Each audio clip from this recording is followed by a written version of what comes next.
Bonjour, dans cette vidéo nous allons voir comment faire certains calculs sur les suites arithmétiques à l'aide d'un tableur comme Excel. Alors d'abord, comment vérifier si une suite est arithmétique? Pour cela, on va calculer dans la case B2 la différence entre les deux premiers termes de la suite. Donc égal, pour commencer à faire un calcul, donc A2 moins A1. Et on va étendre cette formule de calcul jusqu'à la fin de la suite.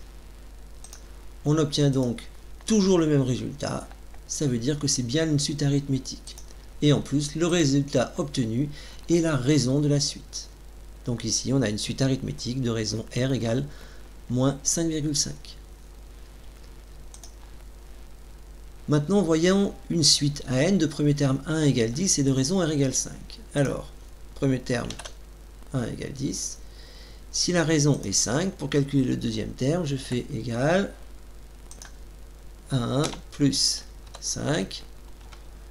Et je vais étendre mon calcul, disons, jusqu'au 15e terme. Maintenant, on voudrait que A15, donc ce terme-là, soit égal à 164. Pour ça, on a deux façons de faire. La première méthode, c'est en changeant le premier terme de la suite. Si on change le premier terme, tous les calculs seront faits automatiquement. Donc, ça veut dire que ici je mets 20, ça me recalcule automatiquement tous les termes. Donc, on pourrait faire des essais successifs, 650, etc. Mais il suffit aussi de se rendre compte pour ça que pour atteindre 164, il me manque 84. Et si je les rajoute au départ, je trouve bien le bon terme. Ça peut être une façon de faire ici, quand c'est assez facile. Maintenant, au lieu de changer le premier terme de ma suite, je vais changer la raison.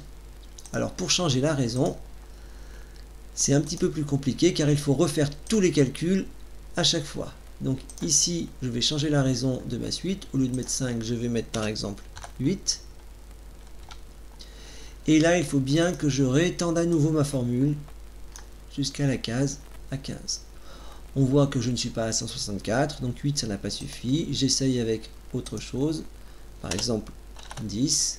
Et là encore, je reprends ma formule et j'étends jusqu'au bout. 150, j'en suis pas loin. Donc je vais essayer avec 11. Je réétends ma formule. Et c'est bon.